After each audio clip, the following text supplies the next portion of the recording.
आप श्रीमद् देवी भागवत के पाठ की विधि को श्रवण कर रहे हैं। इसके अनंतर रात्रि सूक्त का पाठ करना उचित है।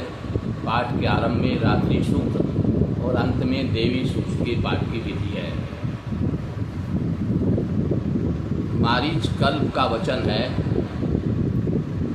रात्रि सूक्तम पठे दादो मध्ये सप्तशती स्तवम प्रांति तु पठनीयम वै देवी सूक्तमिति क्रम है। रात्रि सूक्त के बाद विनियोग, न्यास और ध्यान पूर्वक नवारण मंत्र का जप करके सप्तशती का पाठ आरंभ करना चाहिए। पाठ के अंत में पुनः विधि पूर्वक नवारण मंत्र का जप करके देवी सूक्त का तथा तीनों रहस्यों का पाठ करना उचित है। कोई नवारण जप के बाद रात्रि सूक्त का पाठ बतलाते हैं तथा अंत में भी देवी सूक्त के बाद नवारण जप औचित्य प्रतिपादन करते हैं, किंतु यह ठीक नहीं है।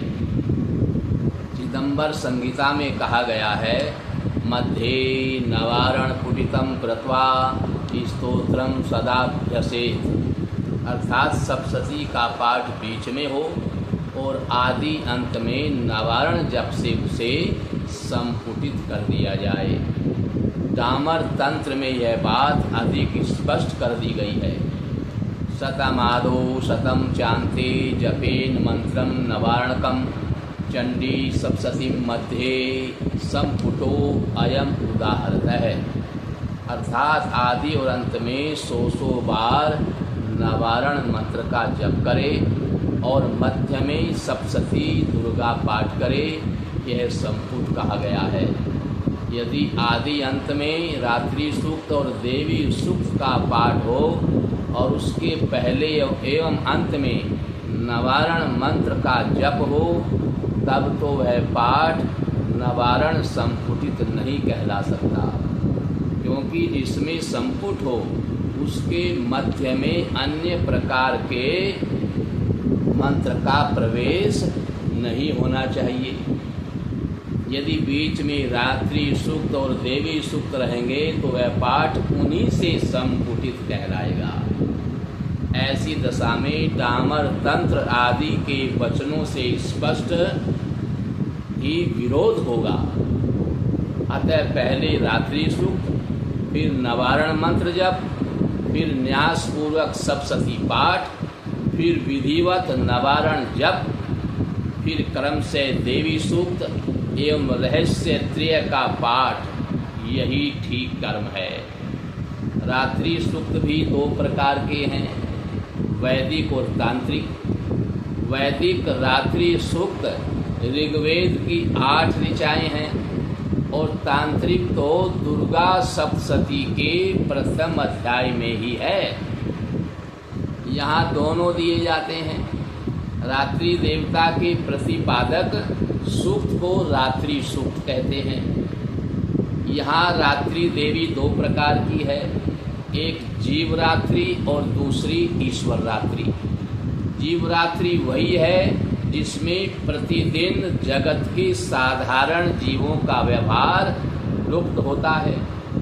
दूसरी ईश्वर आदि वह है जिसमें महतत्वादी रूप व्यापक इंद्रियों से सब देशों में समस्त वस्तुओं को प्रकाशित करने वाली ये रात्रि रूपा देवी अपने उत्पन्न किए हुए जगत के जीवों के शुभ अशुभ कर्मों को विशेष रूप से देखती है और उनके अनुरूप फल की व्यवस्था करने के लिए समस्त विभूतियों को धारण करती है।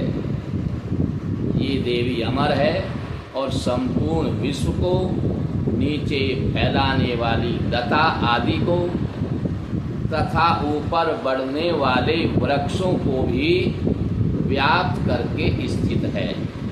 इतना ही नहीं, ये ज्ञानमयी ज्योति से जीवों के अज्ञान रूपी अंधकार का नाश कर देती है।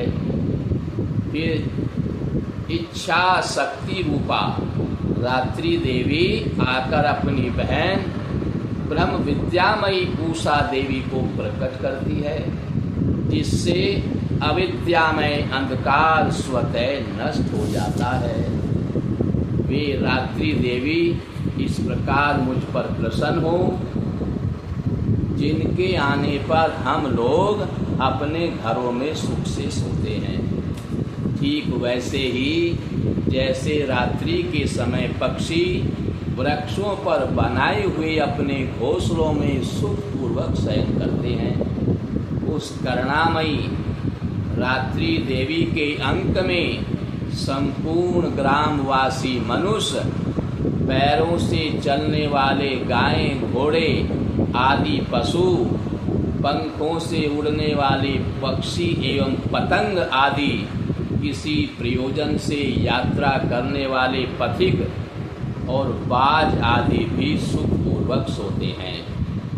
हे रात्रिमयी इच्छा शक्ति, तुम कृपा करके वासनामयी वृकी तथा पाप में वृक को हमसे अलग करो, काम और तस्कर समुदाय को भी दूर हटाओ। इसके बाद हमारे लिए सुखपूर्वक तरने योग्य हो जाओ, मोक्षदायिनी एवं कल्याणकारिणी बन जाओ। हे उषा, हे रात्रि की अधिष्ठात्री देवी, सब ओर फैला हुआ यह अज्ञानमय कालांधकार मेरे निकट आ पहुँचा है, तुम इसे ऋण की भांति दूर करो। जैसे धन देकर अपने भक्तों के ऋण दूर करती हो, उसी प्रकार ज्ञान देकर इस अज्ञान को भी हटा दो। हे रात्रि देवी, तुम दूध देने वाली गाय के समान हो। मैं तुम्हारे समीप आकर स्तुति आदि से तुम्हें अपने अनुकूल करता हूँ। परम व्योम स्वरूप परमात्मा की पुत्री, तुम्हारी कृपा से मैं काम आदि शत्रुओं को जीत चुका हूँ। तुम स्तोम की भांति मेरे इस भविष्य को भी ग्रहण करो। इस प्रकार से ये वेदोक्त रात्रि सूक्त का भी पाठ करना चाहिए।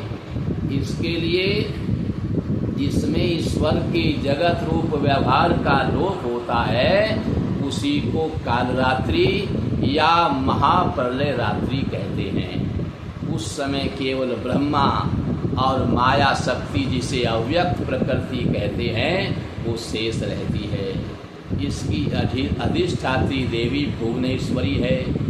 रात्रि सूक्त से उन्हीं का स्तवन होता है।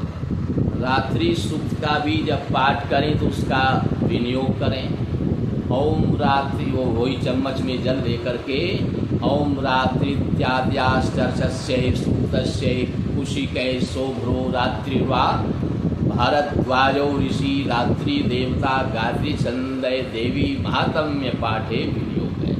इस प्रकार से जल लेकर के और फिर रात्रि सूक्त का पाठ करें। ये सब वेदोक्त रात्रि सूक्त है, इसका पाठ करें। उसके बाद कल आपको तंत्रोक्त रात्रि सूक्त का पाठ बताया जाएगा। अब यहीं पर विश्राम है। उसके बाद देवी अथर्वशीर्ष का पाठ करना चाहिए, वो भी आपको आगे बताया जाएगा। और सच्चे दरबार की जय।